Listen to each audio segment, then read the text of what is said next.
Praise lord. Tiger evangelism ఇండియాకి మరొకసారి స్వాగతము. దేవుడు చేస్తున్న మేలును బట్టి నేను దేవునికి ఎంతో వందనాలు చెల్లిస్తున్నాను. ఫ్రెండ్స్, రీసెంట్గా ఆదేశ్ సోని గురించి మనం అందరం విన్నాం. తను 1 మార్చ్ నాడు కంపల్సరీగా ఆ యాత్ర అనేది చేయడం జరుగుతుంది. అక్కడ ర్యాలీ చేయడం కూడా జరుగుతుంది. దీంతో వేణు జోసెఫ్ అనే ఒక బ్రదర్ అతనితో లైవ్లో మాట్లాడడం అనేది జరిగింది. ఆ లైవ్తో పాటు నన్ను కూడా యాడ్ చేసుకున్నారు మాట్లాడదామని. కానీ సో అండ్ సో రీజన్, యాక్చువల్గా సిగ్నల్ ప్రాబ్లం ఉన్నందుకు నాకు కనెక్ట్ చేయలేకపోయారు. తర్వాత నేను వేణు జోసెఫ్ గారి లైవ్ వీడియోలో పాల్గొన్నాను. ఇంతకీ మా మధ్యలో జరిగిన సంభాషణ ఏంటిది అది వినడానికి నేను మరొకసారి ఈ వీడియో మీ ముందు ప్లే చేయబోతున్నాను. ఇది లైవ్లో తీసిన వీడియో, కాకపోతే నా ఛానల్లో మరొకసారి అప్లోడ్ చేసి మీకు చూపెడుతున్నాను. ఆదేశ్ సోని మాట్లాడిన మాట ఏంటిది, నేను మాట్లాడిన మాట ఏంటిది, వేణు జోసెఫ్ గారు ఏం మాట్లాడారో దాని గురించి మీకు క్లియర్గా ఈ వీడియోలో కనిపిస్తుంది. క్రైస్తవులారా, మీరు అందరు ఈ వీడియో చూడాలి. ముఖ్యంగా వేణు జోసెఫ్ గారికి నేను చాలా థ్యాంక్ఫుల్గా ఉన్నాను. వీలైతే అతని ఛానల్కి సబ్స్క్రైబ్ చేయడం కూడా మీరు మర్చిపోవద్దు. ఖచ్చితంగా సపోర్ట్ చేయండి. జార్ఖండ్లో బ్రదర్ చాలా కష్టపడుతున్నాడు. దేవుని వాక్యంలో, దేవుని పరిచర్యలో చాలా కష్టపడుతూ ఆ ప్రాంతం అంతా మనకందరికి తెలుసు ఎలా ఉంటుందో. ఫ్రెండ్స్, ఒకసారి ఈ వీడియో మీరు క్లియర్గా చూడండి. దీని తర్వాత మీ అభిప్రాయం ఏంటిదో మాకు కామెంట్స్ ద్వారా మాకు తెలియజేయండి. So let's start the video. Praise the Lord. Hallelujah. ప్రభువైన యేసుక్రీస్తు నామం పేట వీక్షిస్తున్న ప్రియ స్నేహితులందరికీ శుభాభివందనాలు తెలియజేసుకుంటున్నాను. నేను మీ బ్రదర్ వేణు జోసెఫ్ నండి. How are you sir? Yes, I am good. Yeah, I spoke with you several times. Hanji. Yeah. So it's okay. I am in live right now. Yeah, actually the live is many people are watching. So I would like to, ask you something like, what is going to be happen on March 1st? You can. Hanji. Yeah, may I know your name, good name please? Adesh. Adesh Soni. Yes. Yeah, okay sir. So, Hanji, so can you ask your question, please? yeah, what is going on, what it will be going on March 1st? Kya hoga? Okay. On 1st March, first of all, I would like to tell to all the audience Okay. that a big rumor has been spreaded against me. Let me translate this one. Yeah. మరి నేను ఒక విషయాన్ని నేను చెప్పాలనుకుంటున్నాను. అదేంటనంటే, నా మీద ఒక పెద్ద రోమరు లేనిపోని పుకార్ అనేది ఒకటి నా మీద వచ్చింది, అదే రీతిగా వెళ్తా ఉన్నది. నేను చూస్తాను. And I really appreciate that you have stepped forwarded. Okay. And మీరు వాళ్ళతో మాట్లాడడానికి చాలా హ్యాపీగా ఫీల్ అవుతున్నాను. Okay sir. కాకపోతే అతను చెప్పిన మాటల్లో ఓకే నేను అగ్రి ఎందుకు అవ్వలేకపోతున్నాను అని అంటే, యాక్చువల్ గా ఆయన స్టేట్మెంట్ ప్రకారంగా మనం ఒకవేళ ఆలోచిస్తే ఆయన స్టేట్మెంట్ కి అదే విధంగా ఇప్పుడు చూస్తున్న వీడియోకి చాలా తేడా కనిపిస్తుంది. ఆయన గతంలో ఇచ్చిన స్టేట్మెంట్కి ఇప్పుడు అతను మాట్లాడిన విధానానికి చాలా వ్యత్యాసం ఉందంటారు మీరు? ఎగ్జాక్ట్లీ. యా నేను కూడా అదే చెప్పాను. అయితే ఆయన అంటున్నారు, ఏమంటున్నారు, ఒకవేళ గవర్నమెంట్ కనుక యాక్షన్ తీసుకోకపోతే కన్ఫామ్గా మేము అదే చేస్తాము అనే ఇంటెన్షన్తోనే ఉన్నాడు అతను. అంటే ఇప్పుడు గవర్నమెంట్ యాక్షన్ తీసుకోకపోతే అంటే గవర్నమెంట్ ఏమైనా పిక్చర్ లా బ్రదర్? ఓకేనండి. కంప్యూటర్ గవర్నెన్స్ రానియకుండా వాళ్ళు చేయాల్సినవి అన్ని చేస్తూ ఉంటారు. అంటే సొసైటీలో ప్రాబ్లం రానియకుండా శాంతి భద్రత కాపాడడానికి వాళ్ళు ఎన్నో చేస్తారు. ఓకే. ఇప్పుడు ఆయన చేస్తున్నాడని నేనే ముందుకు వచ్చి ఏదో చేస్తాను అని చెప్పడం అనేది అది ఐ థింక్ అది కొంచెం రాంగ్ వేలో పోతుంది అని నేను అనుకుంటున్నాను. అయితే దీని అంతటి కూడా కారణం ఏంటంటే సార్, BNSS 40 ఉంది కదా, దానిని బట్టే వీళ్ళు ఈ రకంగా మతోన్మాదముతో వీళ్ళు మాట్లాడుతున్నారండి. రీసెంట్గా ఆంధ్రాలో ఒక వ్యక్తి రెడ్డి గారు అంట, అతను చేసిన వ్యాఖ్యానాలు మరి సిఐ గారికి ఫోన్ చేసి, మీరు చూసారా ఆ వీడియో లేదో, ఆడియో విన్నారా లేదో, మరి అతనంట అరెస్ట్ చేశాడంట, కస్టడీలో ఉన్నారంట, మీరు వచ్చి తీసుకొని వెళ్ళండి, యాక్షన్ చేయండి అని చెప్పేసి ఆడియో మాట్లాడుతున్నారు సిఐ గారితో, భీమవరం సిఐ గారితో. అవునండి, ఇది యాక్చువల్ గా సెక్షన్ ఈ బిఎన్ఎస్ సెక్షన్ 40 అనేది వాస్తవంగా ఒక విధంగా చట్టము మంచి పని కొరకే తీసుకొని వచ్చింది, కానీ ఓకే దీని ద్వారా విజిలాంటిజం కూడా పెరిగే అవకాశాలు చాలా ఎక్కువగా కనిపిస్తున్నాయి. ఓకే, ఎందుకంటే రీసెంట్ గా అతను చెప్తున్న మాట కూడా, ఇందాక మీరు ఎవరో రెడ్డి గురించి మాట్లాడారు కదా, ద పర్సన్ టెంపుల్ ప్రీస్ట్ ని ఇట్లా బెదిరించడం, వాళ్ళ ఇంటికి పోవడం అనేది జరిగింది కదా. అవునవునవును. They are taking everything in their hand, అంటే వాళ్ళ చేతులను వాళ్ళన్ని తీసుకొని ఇక చట్టం మాకు ఈ సెక్షన్ 40 ఇచ్చింది కాబట్టి దీని గురించి మేము ఏమైనా చేయగలుగుతామనే ఆలోచనలతోనే ఉందని, కానీ దాన్ని రాంగ్ తీసుకోబోతున్నారని నా అభిప్రాయం. అది అబ్సల్యూట్లీ కరెక్ట్ అండి, మీరు ఏదైతే చెప్పారో 100% కరెక్ట్. వాళ్ళు చట్టాన్ని వాళ్ళ చేతుల్లో తీసుకుంటున్నారు సార్. తీసుకొని ఏంటనంటే, మాకు ఈ 40 ఏదో సెక్షన్ ఉంది కదా, ఆ సెక్షన్ బట్టి మేము యాక్షన్ తీసుకుంటున్నాం, మీరు వచ్చి దాన్ని ఎఫ్ఐఆర్ చేయండి అన్నట్టుగా మాట్లాడుతున్నారు. అవును, ఇప్పుడు ఇదే సమస్య అనేది ఛత్తీస్గఢ్ లో మనకు కనిపిస్తుంది. అక్కడ మీరు చూడండి, ఎన్ని చోట క్రిస్టియన్స్ పైన దాడులు జరిగినాయి, కానీ ఎవరు కూడా ఇప్పుడు వరకు ప్రస్తుతానికి ఏ పోలీస్ వాళ్ళు కూడా సరిగా రియాక్షన్ ఇవ్వలేదండి. వీళ్ళే వస్తారు, వీళ్ళే గొడవ చేస్తున్నారు, వీళ్ళే పోలీస్ వాళ్ళ చేతులు అప్పచెప్తున్నారు, కానీ అక్కడ పోలీస్ వాళ్ళు ఎందుకున్నారు అనే దాని గురించి కూడా కొన్నిసార్లు ఆలోచిస్తా ఉంటే బాధ అనిపిస్తా ఉంటుంది. మరి దీనికి మనం ఏం చేయాలండి క్రైస్తవులుగా, లేదనంటే క్రైస్తవ పెద్దలు చాలామంది ఉన్నారు సార్, మరి ఎవరో కూడా స్పందించట్లేదు. అంటే ఏదో సామెత ఉంటుంది కదా, వాళ్ళ మంచం కింద లేదంటే వాళ్ళ చాప కింద నీళ్ళు వచ్చినప్పుడు వాళ్ళకి తెలిసిద్ది అంటారు కదా, వాళ్ళ దగ్గరకు వచ్చినప్పుడు మేబీ వాళ్ళకి తెలుస్తుందేమో. ప్రస్తుతానికి అందరు సేఫ్ అనుకుంటున్నారు. నాకు హైదరాబాద్ నుండి ఈ లైవ్ పెడుతున్నాను ఎప్పుడైతే స్టేటస్ పెట్టానో అప్పుడు 3 బ్రదర్స్ ఫోన్ చేశారు. ఫోన్ చేసి, సార్ మరి మనం ఏం చేయగలం, మరి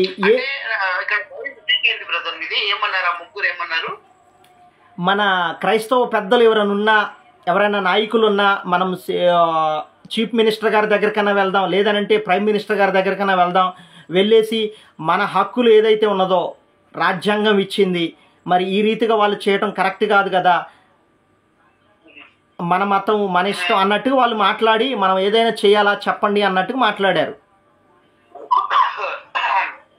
యాక్చువల్ గా మీరు చెప్పిన మాట కరెక్టే, రాజ్యాంగము మనకు హక్కు ఇచ్చింది, వి డు అండర్స్టాండ్ దట్. కాకపోతే వాడు రాజ్యాంగాన్ని పాటిస్తున్నాడా? పాటించట్లేదు. వాళ్ళు అన్ని విధాలుగా ముందుకు వస్తున్నారు. క్రైస్తవుడు నిజంగా వాస్తవంగా చెప్పాలంటే మన అల్టిమేట్ అనేది మనం దేవుని పైన ఆధారపడి ఉండాలి. అవును, దీనిపైన మనం ఏదైనా ఆధారపడుతున్నాం అంటే మన దేశానికి కట్టుబడి ఉన్న రాజ్యాంగానికి మనము గౌరవిస్తాం. అవునవును. సో అలాంటి సమయంలో చట్టము మన కొరకు ముందు పనిచేస్తుంది అనే ఒకవేళ మనకు రూఢిగా నమ్మకము ఉన్నా, ఈ ఆపోజిట్ లో ఉన్న వాళ్ళు చట్టాన్ని తన చేతుల్లో పెట్టుకొని పోలీసు వాళ్ళపైన డామినేట్ చేసి వాళ్లకు ఇది చట్టము అని చెప్పి నేర్పిస్తున్నారే, కానీ చట్టము ఏదైతే చేస్తుందో ఆ పని చేయనీయకుండా ఇక వీళ్ళు వినకపోతే మేమే ముందుకు రావాలి, అడ్డొచ్చిన వాళ్ళ కాలు చేతి తిరుగుకొట్టాలి అనేది, అది యునో ఇట్స్ అన్ కాషన్, అంటే అది ఒక వార్నింగ్ లాగా మనకు కనిపిస్తాం. అవునవునవును. అటువంటిప్పుడు ఇక మరి ఈ ప్రభుత్వాలు ఎందుకు, పోలీస్ శాఖ ఎందుకండి? పోలీస్ శాఖ అంటే ఇప్పుడు ప్రెసెంట్ ఉన్న సిచ్యువేషన్ మనకు అందరికి తెలుసు బ్రదర్. ఛత్తీస్గఢ్ లో ఇప్పుడు almost Indians giving a favour to us, they are favoring them only. ఇందాక మీరు ఆదేశోని గారు 6 పాయింట్స్ గురించి మాట్లాడారు. అవును, రైట్. వాళ్ళకున్న 6 ఎజెండాలు. ఈ 6 ఎజెండాలో నాకు పర్టికులర్గా హాస్యాస్పదమైన ఎజెండా ఏమనిపించిందంటే వాళ్ళ అకౌంట్స్ చెక్ చేస్తారంట. రీజన్ ఏంటిది అకౌంట్స్ చెక్ చేయడానికి? అయితే ఎవరైతే ట్రాన్స్పోర్ట్ చేస్తున్నారో ఈ కౌస్ని, వాళ్ళని పట్టుకోవాలి అన్న కాన్సెప్ట్లోని మనోడు వాళ్ళ ఫోన్పేలు చెక్ చేస్తాను అంటే ట్రాన్సాక్షన్ ఏ అయితే అవుతున్నవి, ఎవరికి ఎక్స్పోర్ట్ చేస్తున్నారు, ఎవరి నుండి ఇంపోర్ట్ చేసుకుంటున్నారని ఆ ఇంటెన్షన్ అనుకుంటున్నాను నేను. ఒకవేళ కనుక ఎక్స్పోర్ట్ ఇంపోర్ట్ చేస్తున్న వాళ్ళు అని అంటే హిందువులే బయటకు వస్తారు. ఇప్పుడు ఆ ఏరియా నుండి 100 బస్సులు పోతాయి బ్రదర్, 100 ఆటోలు పోతాయి, 100 ట్రాన్స్పోర్టేషన్స్ పోతాయి, రైట్? ఇప్పుడు ఏ ట్రాన్స్పోర్ట్ లో ఏ ఆవులు అంటే ఏ ఆవులు పోతున్నాయి అనేది అది అందరికీ తెలుసు. అది అవును, కనిపిస్తాయి. అది కనిపించే వస్తువు కాదు కదా. ఒక ట్రాన్స్పోర్ట్ ఎక్స్ నుంచి వై ప్లేస్ కు వై ప్రాంతంలో పోతున్న సమయంలో నడి రోడ్డు మీదకి వెళ్ళిపోతుంది కదా, అడవిలోకి వెళ్ళి పోవు కదా. అవును అవును. సో ఆ టైంలో ట్రాన్స్పోర్టేషన్ జరుగుతుందని తెలిసి ట్రాన్స్పోర్టేషన్ జరుగుతుందని కనీసము అక్కడ ఉన్న లోకల్ పోలీస్ వాళ్ళకి తెలీదా? పైగా ఆదేశ్వరి గారు చెప్పిన మాట ఏంటిదంటే ఆ ప్రాంతంలో కొత్త పోలీస్ స్టేషన్ కూడా పెట్టించినామని చెప్తున్నాడు అతను. పెట్టించాలి అని అంటున్నాడు. ఓకే, పెట్టించాలి అని అనుకుంటారు. పోలీస్ స్టేషన్ పెట్టించాలి అనే చెప్పేంత వ్యక్తి ఉన్నప్పుడు ఏ బస్సు ఏ ఆటో ఎందులో ట్రాన్స్పోర్టేషన్స్ అవుతున్నాయి అనేది తెలుసుకోవడం అది ఆయనకు పెద్ద సమస్యనా? ఇంకొకటి పెట్టించాలి అని అంటున్నాడు అని అంటే వాళ్ళకి సపోర్ట్ ఉన్నట్టే కదండి పై అధికారుల నుండి. ఇప్పుడు ఏమవుతుందంటే బ్రదర్, అంత ట్రాన్స్పోర్టేషన్స్, ఫోన్, ఎవరి దగ్గర ట్రాన్సాక్షన్స్ అవుతున్నాయి, ఇవన్నీ పోలీసు వాళ్ళు చేసే ఎంక్వైరీ. అది ఎంక్వైరీలో ఒక భాగమే, కానీ డైరెక్ట్ రాగానే మాకు ఈ పాయింట్ మీరు ఖచ్చితంగా చేయాలని అంటే కనుక అది 100% అఫెండబుల్. అది అవునవును, వాస్తవం. అది ఇప్పుడు ఎవరైనా తక్కువని మీ ఫోన్ పట్టుకొని మీ ట్రాన్సాక్షన్ చూపెట్టమంటే జరుగుతుందని తెలిసిన తర్వాత కూడా వాళ్ళు వదిలేస్తున్నారు అని అంటే వాళ్ళకు తెలియని విషయాలు వీళ్ళకి తెలుసా, లేకపోతే వీళ్ళకి తెలియని విషయాలు వీళ్ళకి తెలుసా? వాళ్ళకే తెలిసిన విషయాలు వీళ్ళకి తెలియకపోవచ్చు. ఎందుకంటే అక్కడ ఆల్రెడీ ఆన్ డ్యూటీలో ఉన్నారు కదా, వాళ్ళకే ఎక్కువ తెలుసు. ఎగ్జాక్ట్. అంటే కొన్ని విషయాలు మనం వింటా ఉంటే ఆ అర్థాలు అనేది డిఫరెంట్ గా వెళ్తున్నాయి. అవునవును. సో ఇప్పుడు వాస్తవంగా చెప్పాలంటే పన్నాలాల్ గారు ఆ వీడియో తీయకపోతే ఈ వ్యక్తి చెప్పే విధానం ఇప్పుడు ఏదైతే ఉందో అప్పుడు అలా ఉండేదా? Yes, correct. నేను అదే కన్క్లూడింగ్ లోని నేను ఆ విషయాన్ని చెప్దాం అనుకుంటున్నాను. అయితే ఆయన స్టార్టింగ్ ఫస్ట్ వీడియో చూసిన తర్వాత ఇప్పుడు ఈ రకంగా లైవ్ లో ఏదైతే మాట్లాడాడో దీనికంటే ముందు ఒక దాన్ని ఏమంటారు అపాలజిటిక్గా మాట్లాడాడు. నేను ఎవరిని కూడా నేను అలా చేయను అది ఇదని. ఆ ఎమోషన్స్కి ఈ ఎమోషన్స్కి మనం టాలీ చేసుకుంటే చాలా డిఫరెన్స్ అనమాట. అది అంతా కూడా పన్నాలాల్ గారు చేసినటువంటి వీడియోని బట్టే అతను అర్థం చేసుకోగలిగాడు. నేను చెప్పేది అదే బ్రదర్. ఇప్పుడు ఆ వీడియో గనక ఒకవేళ పన్నాలాల్ గారు బయట తీయకపోతే ఈ ఇన్ఫర్మేషన్ అసలు పాసే కాకపోతే ఇప్పుడు ఆ 3 ప్రాంతాల్లో ఉన్న గ్రామస్తుల పరిస్థితి ఏమయ్యేది? నిజంగా ఒకవేళ అక్కడ కౌస్ లాటరీ, నాకు అర్థం కాని విషయం ఏంటంటే కౌస్ లాటరీ ఎక్కడ జరుగుతుంది? ఇండియాలో అయితే ఎక్కడ లేదు కౌస్ లాటరీ ప్రస్తుతానికి అయితే. ఆల్మోస్ట్ 90% అనేది ఎండ్ అయిపోయినాయి నాకు తెలుసు.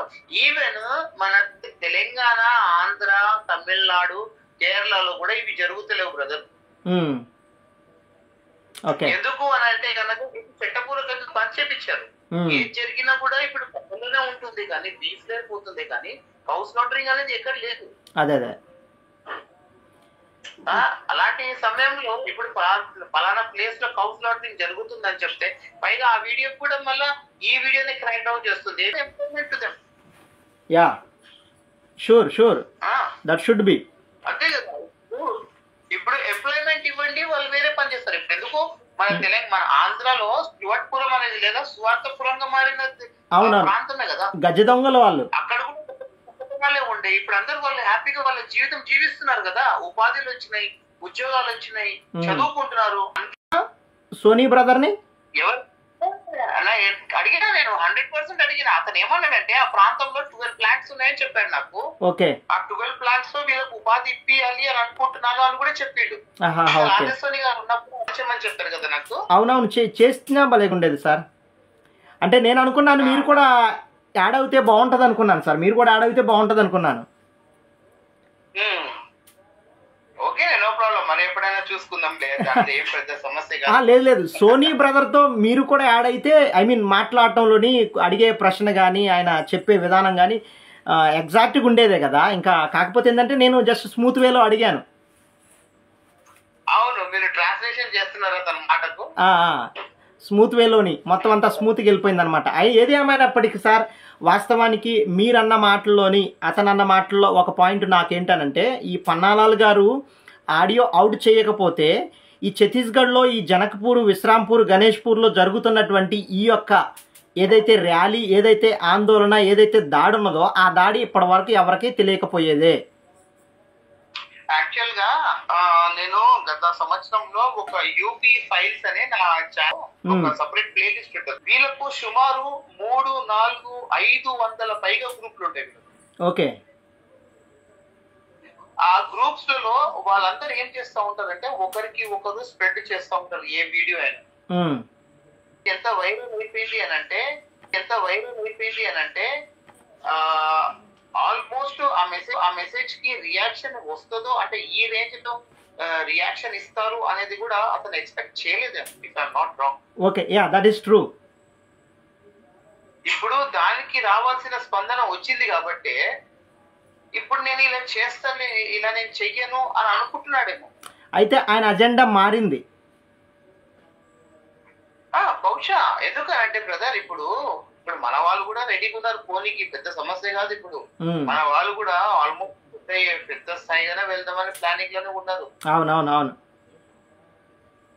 వాళ్ళు 10,000 అంటే మన సుమారు ఒక 20 నుండి 30,000 కూడా పోయే అవకాశాలు ఉంటాయి. అంటే నేను ఏమంటున్నానంటే సార్, ఎల్ఏసి ఇలా చేయటం అంటే వారు అనేది, యుద్ధం అనేది జరిగితే అది సొల్యూషన్ రాదు కదండి. సొల్యూషన్ కాదు. కాకపోతే ద వే ఆఫ్ మెసేజ్, ఆ మెసేజ్ లో ఉన్న స్టేట్మెంట్ అనేది అది ఆషామాషి స్టేట్మెంట్ కాదు. అది ఎందుకు అని అంటే ఇప్పటికే థ్రెటనింగ్స్ అనేది చాలా మందికి ఈ విధంగానే ఉంటుంది. ఓకే. మీరు ఎప్పుడైనా చూడండి, ఒక డిజిటల్ థ్రెటనింగ్ అనేది మీరు ఒకవేళ న్యూస్ మీడియాలో మీరు చూడండి, పాపం ఎవరైతే ఒరిజినల్ జర్నలిస్టులు ఉంటారో, సీరియస్ గా అంటే అన్బయస్డ్ గా వాళ్ళు జర్నలిజం చేస్తూ ఉంటారో, వాళ్ళకి ఇలాంటి థ్రెటనింగ్స్ కొన్ని వేలు వచ్చినాయి. ఓకే. రీజన్ ఏంటిది అని అంటే వాళ్ళ ఫ్యామిలీ, వాళ్ళ పిల్లలు, వాళ్ళది వీళ్ళది అని అందరినీ టార్గెట్ చేసి మెసేజ్లు పంపిస్తూ ఉంటారు. చేసేది ఏముండదు, కానీ ఒక నరేటివ్ క్రియేట్ చేసి ప్రజల మధ్యలో ఒక భయోదాలను క్రియేట్ చేస్తూ ఉంటారు. ఒక భయాందోళన క్రియేట్ చేయగానే ఏమైపోతుందంటే ఎగ్జాక్ట్ గా ఆపోజిషన్ వాళ్ళు ఒక భయపడి వాళ్ళు కూడా సిద్ధమైపోతా ఉంటారు. ఈ సమయంలో ఏం చేస్తారంటే మేము చెప్పలేదు, ఇదంతా ఫేక్ అని అంటారు. అవును, వాస్తవం అది. ఎగ్జాక్ట్లీ. ఇది మీరు చూడండి, మీరు ఎట్లా జార్ఖండ్ లో ఉంటారు కాబట్టి ఈ యూపీలో మీరు ఎంపీలో మీరు చూడండి ఎన్ని మెసేజెస్ ఇలాంటివి రావు. అవును, వాస్తవం అండి.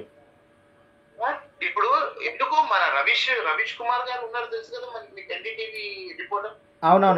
అవునండి. అతనికి ఎన్ని థ్రెటనింగ్స్ వచ్చినాయి ఆ సమయంలో, ఆయనకు భయంకరమైన థ్రెటనింగ్స్ వచ్చినాయంట. బట్ స్టిల్ కానీ అవన్నీ ఏం ఉండవు. కాకపోతే ఏంటంటే ఒక ఫేక్ న్యూస్ క్రియేట్ చేస్తున్న సమయంలో బ్రదర్ ఖచ్చితంగా దాంట్లో ఒక మనిషి ఏం చేస్తారంటే వాళ్ళు వీలైనంత వరకు దానికి స్ప్రెడ్ చేయడానికి ట్రై చేస్తూ ఉంటారు ఫేక్ న్యూస్ ని. అవునవును. ఓకే. రీసెంట్ గా ఆదేశ్వరికి అడిగిన ప్రశ్న కూడా అదే.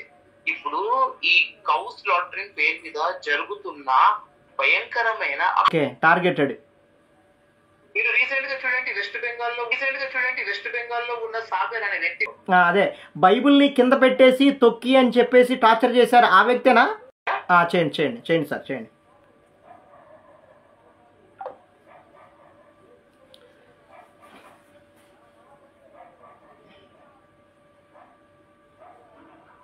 సార్ వినిపిస్తుందండి ఇప్పుడు? ఇప్పుడు క్లియర్ ఉంది. అదే నేను అనేది ఏంటంటే, ఏదైతే యూపీ సంఘటన చెప్పారా మీరు, అక్కడ ఒక వ్యక్తిని కూడా రీసెంట్గా ఒక 4-5 days క్రితం బైబుల్ కింద పెట్టేసి తొక్కి అతన్ని నానా చాలా ఇబ్బంది చేశారనమాట. అతనేనంటారా బీఫ్?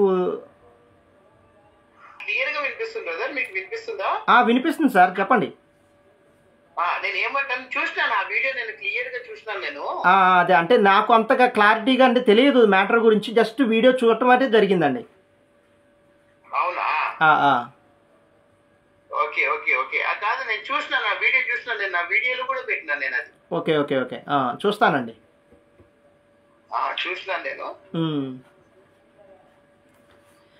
అయితే సరే, ఇక అది కాదు కానీ ఈ సోనీ బ్రదర్ గారి గురించి చెప్పండి అండి. మరి ఇక ఆ అజెండా అనేది ఎలా ఉంటది ఏందనేది.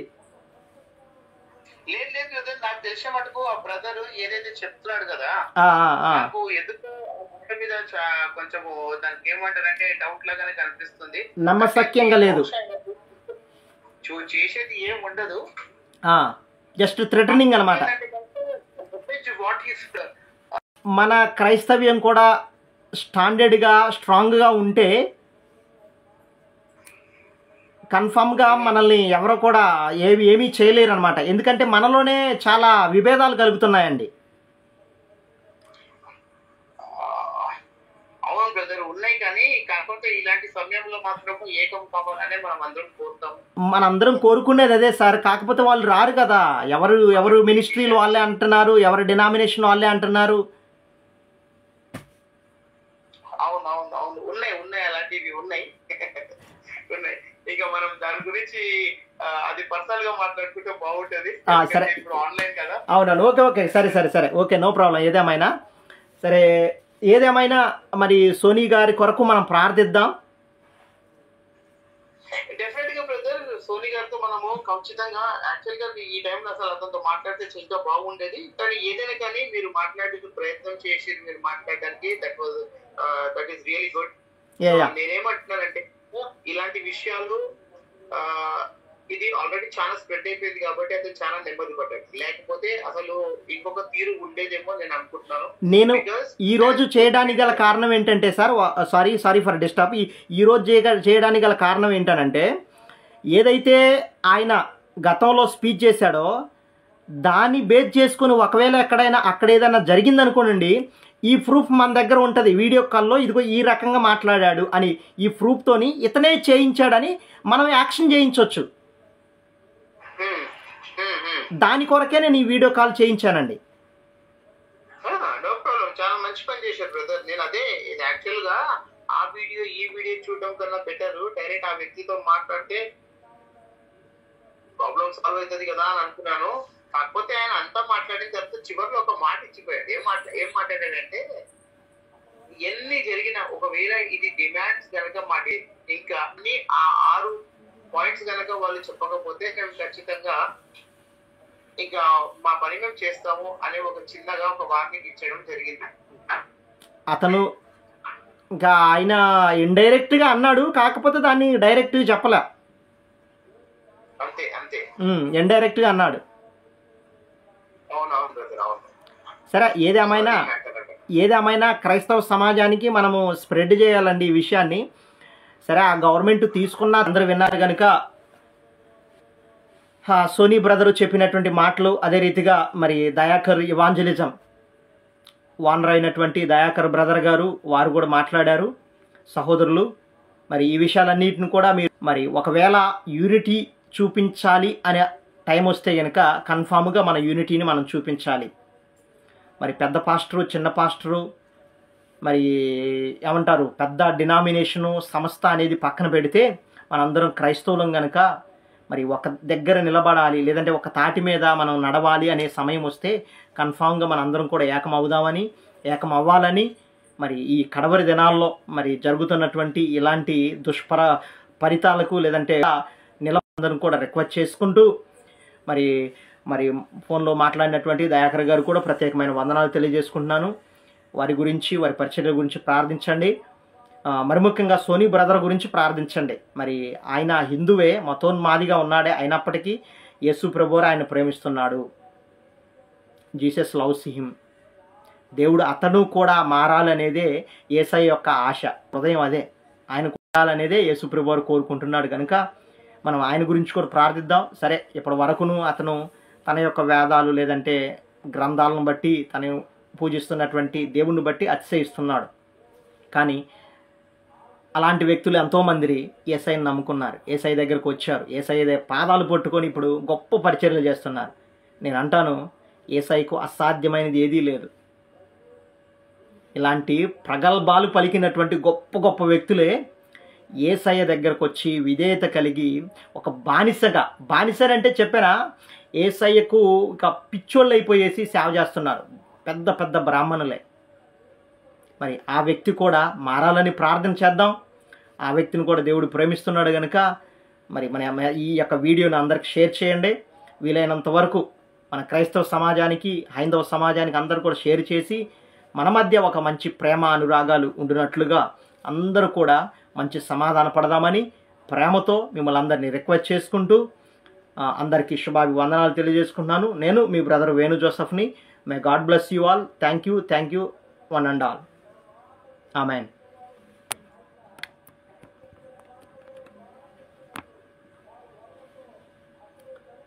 God bless you.